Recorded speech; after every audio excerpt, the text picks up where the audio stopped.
how do you see things changing, and what's your vision of how we could defend girls' sex-based rights?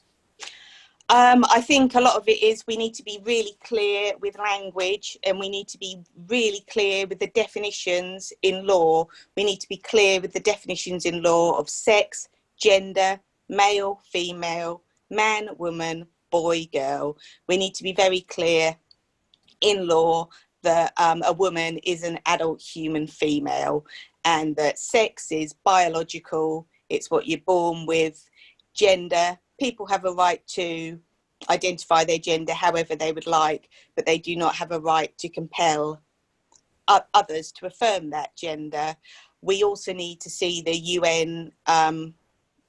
Charter on the Rights of the Child. We need to see that properly interpreted and understood, because we're starting to see that misrepresented to justify transitioning children and talking about gender identity in children when that was never the intention of the original legislation. We also need to get safeguarding strengthened, and we need to get safeguarding much more widely understood in this country, because actually if everybody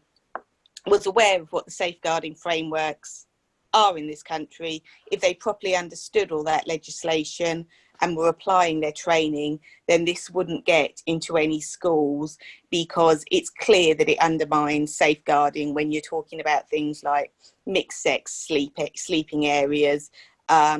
when you're dealing with guidance that just accepts girls binding their breasts in schools and doesn't take any sort of investigation into why they might be doing that, what that might be a response to. I mean, we're all trained on breast ironing in our safeguarding training, but then we're told that we just blindly accept girls' breast binding. And people need to be thinking, they need to be engaging critical thoughts, they need to be asking those awkward questions, and we all need to be in a culture where it's acceptable to ask those questions. I mean, because when I first started as a governor, at the time, the role was to be a critical friend. So your job was to just ask those awkward questions, just get people to think about the legislation, what they were saying, think about how this would be perceived as others. So really, we need to be encouraging freedom of speech,